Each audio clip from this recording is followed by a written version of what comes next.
Capítulo 5. Reunião com um mestre. Meu filho, disse o grande mestre, você foi trazido para cá e lhe foi mostrado o que tem dentro da nossa embarcação menor e esta transportadora de grande porte. Você viajou neste caso por uma curta distância apenas, mas longe o suficiente para dar-lhe muito conhecimento para transmitir aos seus colegas homens do planeta Terra. Você viu como é o espaço exterior e que ele é realmente constantemente ativo, cheio de partículas em movimento a partir das quais todas as formas são por fim trazidas à existência. Não há nenhum começo nem um fim. Na vastidão do espaço há corpos inumeráveis que vocês da Terra chamam de planetas. Estes variam em tamanho, assim como todas as formas, mas eles são muito parecidos com o seu próprio mundo e o nosso, e a maioria deles são povoados e regidos por formas como vocês e como nós. Enquanto alguns chegaram no ponto em que eles são capazes de sustentar formas como o nosso, outros ainda não atingiram essa fase de desenvolvimento em seu crescimento. Você deve compreender que esses mundos não passam de formas, e eles também percorrem um longo período de crescimento com todos os tipos de experiência, desde a menor até a maior. Cada planeta se move em coordenação com o número de outros planetas em torno de um Sol central, num tempo perfeito, formando uma unidade ou o que você chamaria de um sistema. Em cada caso, na medida em que temos aprendido com nossas viagens, há 12 planetas num sistema. Além disso, 12 desses sistemas estão unidos em torno de um coração central comparáveis ao nosso Sol. Estes perfazem o que alguns de seus cientistas chamam de um universo-ilha. Temos razão para acreditar que 12 desses tipos de universos-ilha formam uma unidade grande na casa do Pai que tem muitas moradas e assim por diante, sem fim. No nosso planeta, e em outros planetas em nosso sistema, a forma que vocês chamam de um homem tem crescido e avançado intelectualmente e socialmente através de vários estágios de desenvolvimento a um ponto que é inconcebível para o povo de seu planeta.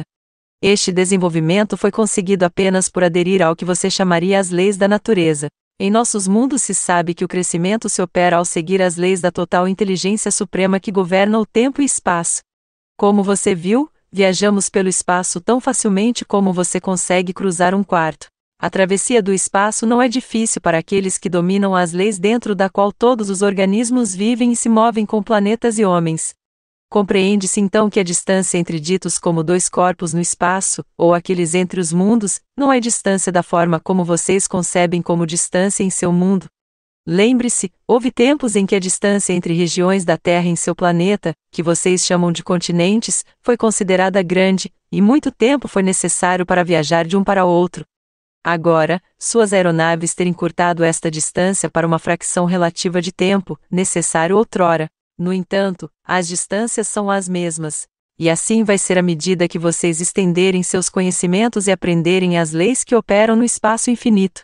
Outro aspecto que ainda você não tem nenhuma concepção é que o corpo de qualquer ser humano pode ficar tão confortável em um planeta como em outro, e embora existam algumas diferenças nas condições atmosféricas, dependendo do tamanho e da idade do planeta, elas não são maiores do que as que você tem em seu planeta, por exemplo a diferença entre o nível do mar e a montanha a vários milhares de metros de altura.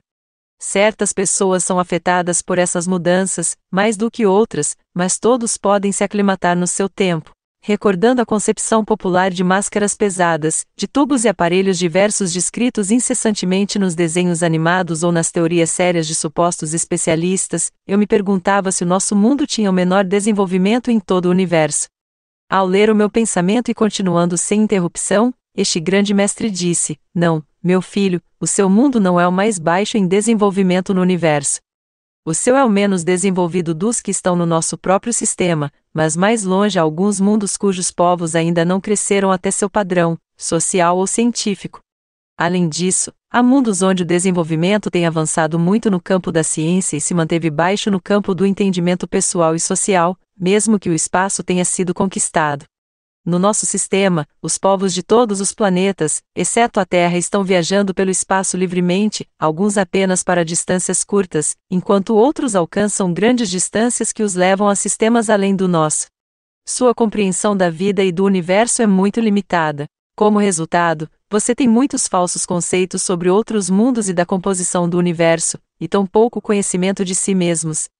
Mas também é verdade que há um desejo crescente por parte de muitos na Terra que buscam sinceramente uma maior compreensão.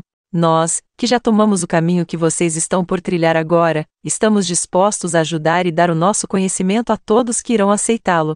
A primeira verdade é que as pessoas devem perceber que os habitantes de outros mundos não são fundamentalmente diferentes dos homens da Terra. O propósito da vida em outros mundos é basicamente o mesmo que no seu. Inerente a toda a humanidade, por mais profundamente esquecido que seja, é o desejo de subir para algo mais elevado. O sistema escolar na Terra é, em certo sentido, modelado no progresso universal da vida. Nas suas escolas vocês progridem de grau em grau e de escola para escola, em direção a um ensino superior e mais completo. Da mesma forma, o homem progride de planeta em planeta, e de sistema em sistema em direção a uma compreensão cada vez maior, evolução do serviço e crescimento universal. Quando ele deu esta ilustração, eu entendi que ele queria dizer que as pessoas individualmente na Terra estarão prontas quando estiverem mais maduras, e assim estarão prontas para passar para um planeta de maior desenvolvimento. Eu me perguntava se um dia, enquanto ainda estiver vivendo neste planeta, chegaríamos a aprender as leis que regem o espaço e se seríamos capazes de visitar esses outros mundos como eles agora podem. O mestre não deu nenhuma resposta concreta à minha pergunta mental, mas continuou: vocês na Terra são limitados por aquilo que chamam de tempo. Mas, mesmo de acordo com suas estimativas de tempo, quando você alcançar a viagem espacial ficará espantado com a rapidez com que se pode chegar a outros planetas. Para esta aventura você terá que encontrar novas palavras. Quando vocês falam do nosso aparelho, vocês os chamam de discos voadores, um termo que se aplica à operação de seus próprios aviões. Mas nós não a voamos como vocês dizem. Nós anulamos a atmosfera através de um processo mecânico. Vocês explicam isso como a suspensão da gravidade. Da nossa forma, não somos prejudicados pela interferência atmosférica ou resistência. É por isso que o nosso aparelho é capaz de fazer as mudanças bruscas de direção ao nos deslocarmos e nos mover em velocidades que tanto mistificam seus aviadores e os seus cientistas. Poderíamos dizer muito sobre o controle do conhecimento da gravidade, que é necessária tanto para nos deixar seguros ou se aproximar de qualquer planeta. Nós lhes daríamos de bom grado esse conhecimento que nos serve tão bem, mas vocês ainda não aprenderam a viver uns com os outros em paz e com fraternidade. Esse conhecimento serve para o bem-estar de todos os homens e da mesma forma como já temos isso em outros mundos. Se este conhecimento poderoso fosse revelado a você ou a qualquer homem da Terra e se tornasse de conhecimento público, alguns de seus povos rapidamente construiriam naves para viajar no espaço, colocariam armas em cima deles e iriam fazer guerras em uma tentativa de conquistar e tomar posse de outros mundos. Você sabe que há certos grupos de seu mundo que já fizeram pedido de direitos de propriedade e posse de sua lua com o propósito de usá-la como uma base militar? Muitos cientistas da Terra estão esperando que, num futuro não muito distante, eles terão sucesso na construção de naves espaciais como as nossas para viagens interplanetárias. É inteiramente possível que isso seja feito, mas aos homens da Terra não será autorizado entrar com muitas pessoas ou a permanecer, até que tenham aprendido a abraçar a vida nas formas básicas vividas por pessoas de outros mundos, ao invés da vida egoísta pessoal, como encontrada na Terra hoje. E haverá muito mais para você aprender sobre o espaço exterior, pois é no próprio espaço que você vai se mover. Lembrei-me um símile que eu tinha usado frequentemente, comparando o espaço com um vasto oceano em constante movimento. E agora eu pensei que, da mesma forma que nossos transatlânticos de linha se movem sobre ou através das ondas do oceano, também essas naves interplanetárias podem mover-se sobre as ondas da atividade do espaço.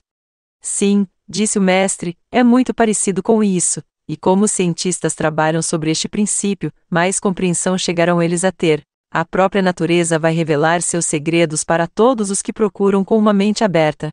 Como lhe foi dito, viajamos pelo espaço para aprender. Dentro de nossas naves existem muitos instrumentos, alguns dos quais você já viu, e muitos outros que você ainda não viu.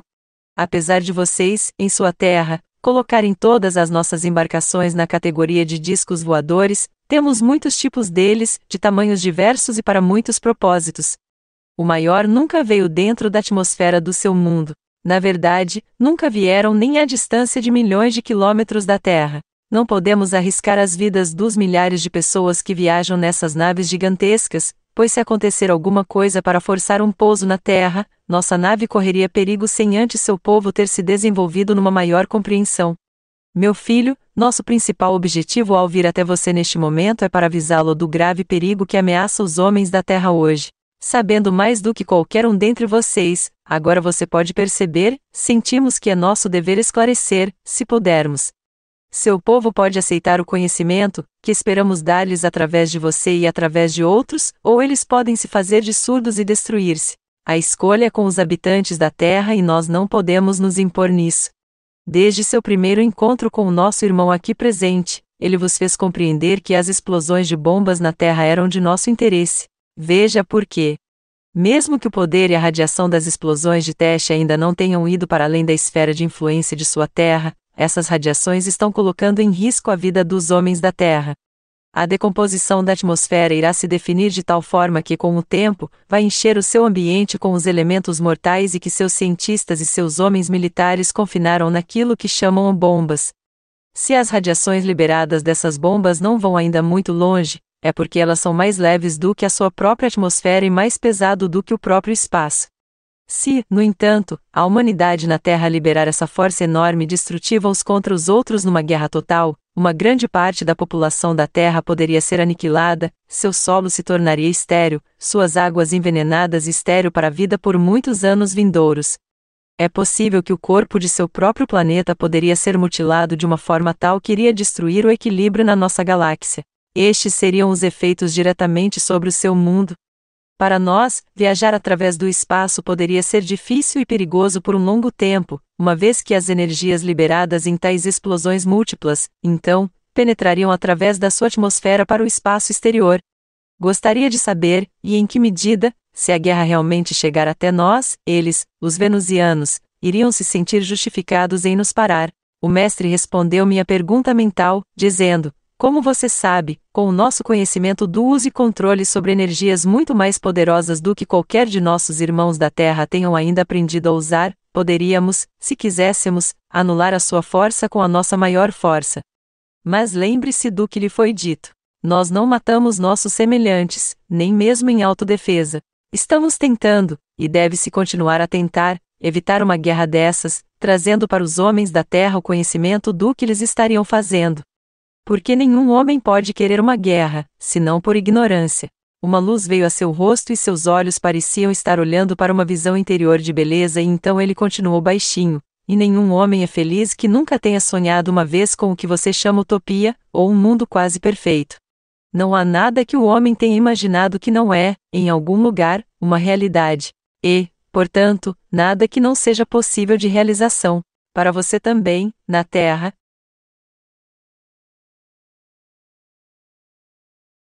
Para nós, e em outros planetas da nossa galáxia, é assim agora.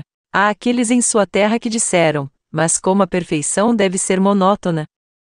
Não é assim, meu filho, pois há graus de perfeição, assim como há graus em todas as coisas.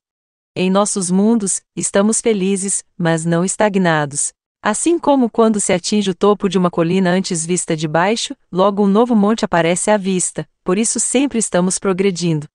O vale que fica no entremeio deve ser cruzado antes que a próxima montanha possa ser escalada. A compreensão das leis universais ao mesmo tempo inspiram e restringem. Isso que acontece agora em nosso planeta, assim poderá ser em sua Terra. Elevada por vossa sabedoria, esta mesma compreensão tornaria impossível para vocês se moverem com violência contra os seus irmãos. Você saberia que a mesma convicção, inerente a todo ser individual, que o faz sentir que se tem o privilégio divino de dirigir sua própria vida e moldar seu próprio destino, mesmo que seja pelo caminho da tentativa e erro, se aplica igualmente a qualquer grupo, nação ou raça humana. Assim como existem muitos caminhos para baixo se distanciando do progresso, assim também há muitos caminhos que levam para cima. Embora um homem possa escolher um caminho e um segundo homem outro, isso não precisa dividi-los como irmãos.